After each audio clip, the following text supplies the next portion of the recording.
नमस्कार बच्चों। आज हम सेंटर स्टेट रिलेशन के बारे में अध्ययन करेंगे। Nature of Indian federalism and centre state relation.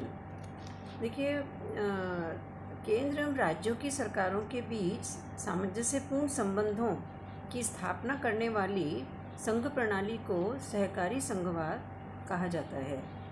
इस व्यवस्था में संघीय सरकार शक्तिशाली तो होती है, किंतु राज्य सरकारें भी अपने क्षेत्र में कमज़ोर नहीं होती। साथ ही दोनों ही सरकारों को की जो एक दूसरे पर निर्भरता है, वो इस व्यवस्था का मुख्य लक्षण होता है। संघवाद का जो बुनियादी तत्व है कि शक्तियों का विभाजन, सहकारी संघवाद में शक्तियों के विभाजन के उपरांत भी केंद्र एवं राज्यों के बीच अंतः क्षेत्रीय सहयोग पर बल दिया जाता है। देखिए, भारत का जो संविधान है, तो भारत के संविधान ने केंद्र तथा राज्यों के बीच शक्तियों का वितरण जो किया गया है, उसके लिए एक सुस्पष्ट योजना अपनाई है। संविधान के आधार पर संघ तथा राज्यों के संबंधों को 3 भागों में विभाजित किया गया है। केंद्र तथा राज्य के बीच में विधायी संबंध, केंद्र तथा राज्यों के बीच में प्रशासनिक संबंध और केंद्र तथा राज्यों के वित्तीय संबंध। देखिए, अब हम सबसे पहले केंद्र तथा राज्य के विधायी संबंधों का अध्ययन करेंगे। Centre state legislative powers. आपको मालूम है, हम भारतीय संविधान की विशेषताओं में भी हमने अध्ययन किया था बच्चों कि हमारे यहाँ शक्तियों का विभाजन किया गया है संघ सरकार और राज्य की सरकारों के बीच में 3 सूचियों के माध्यम से। तो चूँकि संघात्मक शासन व्यवस्था है हमारे यहाँ, तो देखिए, पहली जो सूची है वो है संघीय सूची। संघीय सूची, दूसरी सूची है राज्य सूची और तीसरी सूची है समवर्ती सूची। देखिए, मैं आपको बतलाना चाहूँगी कि संघीय सूची के जो विषय हैं वो कौन से हैं, उसी से आपको विधायी संबंध किस प्रकार से केंद्र राज्यों के बीच में स्थापित हुए हैं उसके बारे में आपको खुलासा होगा। संघीय सूची के जो विषय हैं, यानी ऐसे विषय जो राष्ट्रीय महत्व के हैं और जिसके संबंध में संपूर्ण देश में एक ही प्रकार की नीति को अपनाना आवश्यक माना गया है। इस सूची के सभी विषयों में विधि निर्माण का अधिकार संघीय संसद को प्राप्त है।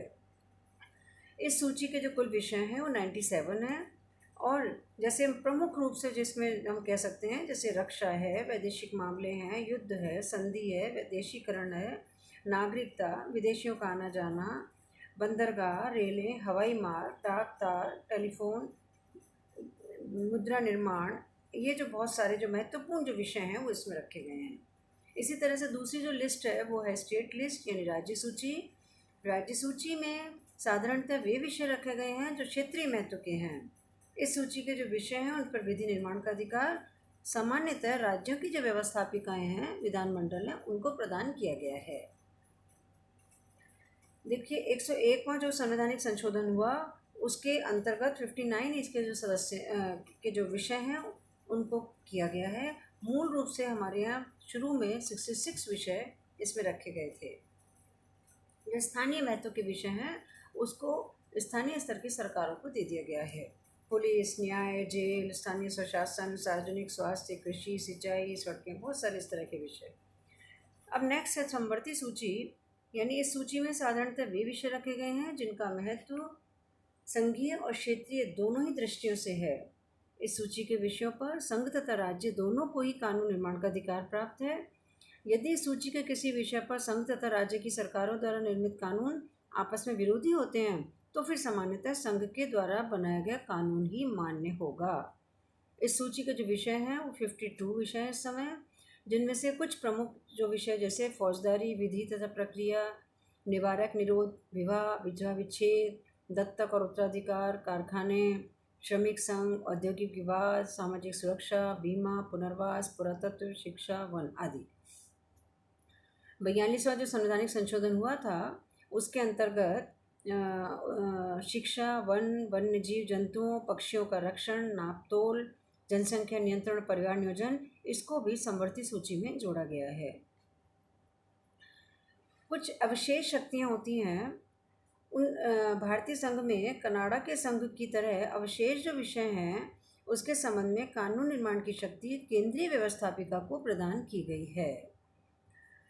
देखिए, अब हम लेंगे कि किस तरह से राज्य सूची के जो विषय हैं उस पर संसद की व्यवस्थापन की शक्ति प्राप्त है।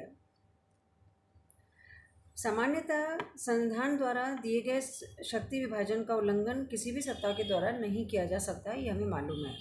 लेकिन संसद द्वारा राज्य सूची के किसी विषय पर और किसी राज्य की व्यवस्थापिका द्वारा संघीय सूची के किसी विषय पर निर्मित कानून अवैध होंगे, ये भी हमें मालूम है। लेकिन संसद के द्वारा कुछ विशेष परिस्थितियों के अंतर्गत राष्ट्रीय हित तथा राष्ट्रीय एकता हेतु राज्य सूची के विषयों पर भी कानूनों का निर्माण किया जा सकता है। संसद को इस प्रकार की शक्ति प्रदान करने वाले संविधान के कुछ प्रावधान हैं। कुछ ऐसे अनुच्छेद हैं हमारे संविधान में ही जिसके अंतर्गत कि हमारी जो केंद्रीय संसद है वो राज्य में हस्तक्षेप करती है। देखिए, राज्य सूची का विषय राष्ट्रीय महत्व का होने पर संविधान का अनुच्छेद 249 जो है उसके अंतर्गत ये कहा गया स्पष्ट रूप से कि यदि राज्यसभा अपने 2/3 बहुमत से यह प्रस्ताव स्वीकार कर लेती है कि राज्य सूची में उल्लिखित कोई जो विषय है वो राष्ट्रीय महत्व का हो गया है, तो फिर अब संसद उस विषय पर विधि निर्माण का अधिकार प्राप्त कर लेती है। इसकी मान्यता 1 वर्ष तक रहती है। राज्यसभा द्वारा वापस से यदि स्वीकृति दे दी जाती है और स्वीकृत करने पर इस अवधि में 1 वर्ष की और वृद्धि कर दी जाती है। इसी तरह से राज्यों के विधानमंडलों द्वारा स्वयं इच्छा प्रकट करने पर, यानी आर्टिकल 252 जो है उसमें कहा गया है कि 2 या 2 से अधिक राज्यों के जो विधानमंडल हैं, यदि वो प्रस्ताव पास करके इच्छा व्यक्त करते हैं कि राज्य सूची का जो विषय है वो अब संसद द्वारा कानून के निर्माण उसके ऊपर अब संसद के द्वारा कानून का निर्माण किया जाए, तो फिर उन राज्यों के लिए उन विषयों पर अधिनियम बनाने का अधिकार संसद को प्राप्त हो जाता है। फिर राज्य के जो विधानमंडल है ना तो इन्हें संशोधित कर सकते हैं और न ही इन्हें पूर्ण रूप से समाप्त ही कर सकते हैं। इसी तरह से संकटकालीन घोषणाएं होने पर, यानी आर्टिकल 250 जो है उसमें ये बतलाया गया है कि राज्य की समस्त जो विधायिनी शक्ति है संकटकाल की स्थिति में उसके ऊपर भारतीय संसद का अधिकार प्राप्त हो जाता है। विदेशी राज्यों से हुई संधियों के पालन हेतु आर्टिकल 253 जो उसमें कहा गया है कि यदि संघ सरकार ने विदेशी राज्यों से किसी प्रकार की संधि की है अथवा उनके सहयोग के आधार पर किसी नवीन राज्यों का निर्माण किया है, तो इस संधि के पालन हेतु संघ सरकार को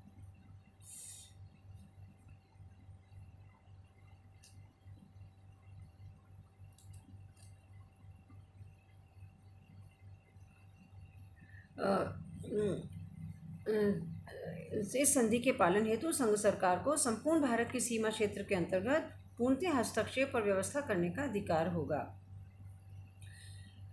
इस प्रकार की स्थिति में भी संसद को राज्य सूची के विषय पर कानून निर्माण का अधिकार प्राप्त हो जाता है।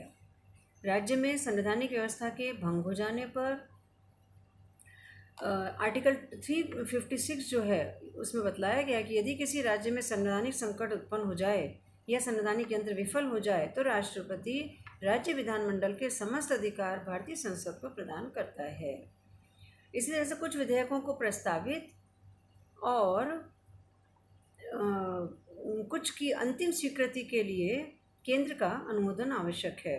उपयुक्त परिस्थितियों में तो संसद द्वारा राज्य सूची के विषयों पर कानूनों का निर्माण किया ही जा सकता है।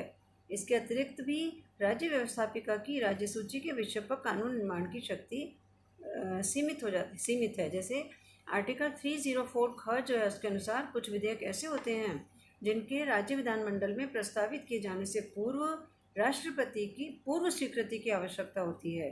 उदाहरण के लिए वे विधेयक जिनके द्वारा सार्वजनिक हित की दृष्टि से उस राज्य के अंदर या उसके बाहर व्यापार, वाणिज्य या मेल जोल पर कोई प्रतिबंध लगाए जाने हों।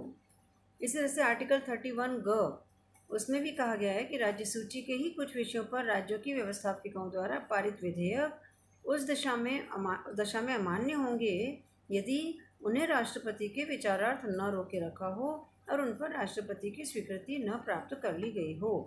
उदाहरण के लिए किसी राज्य के द्वारा संपत्ति के अधिग्रहण के लिए बनाए गए कानून या जो कॉन्करेंट लिस्ट है उसके विषयों के बारे में ऐसे कानून जो संसद के उससे पहले बनाए गए कानून के प्रतिकूल हों या उन पर जिनके द्वारा ऐसी वस्तुओं की खरीद और बिक्री पर लगाया जाने वाला हो जिन्हें संसद ने समाज के जीवन के लिए आवश्यक घोषित कर दिया है, तो राष्ट्रपति की स्वीकृति आवश्यक है। तो इस तरह से केंद्र राज्य विधायी संबंध स्थापित हुए हैं। इस संबंध में मैं आपको बतलाना चाहूँगी कि पायली ने विशेष रूप से इस संबंध में कहा है कि विधायी सत्ता के वितरण की जो समूची योजना है, उससे निस्संदेह केंद्रीकरण की प्रबल प्रवृत्ति प्रकट होती है।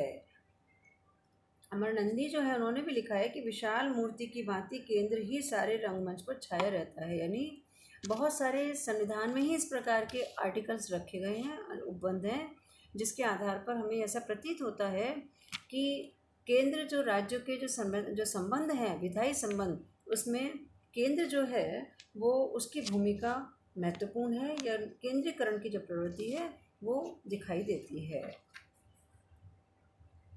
Thank you.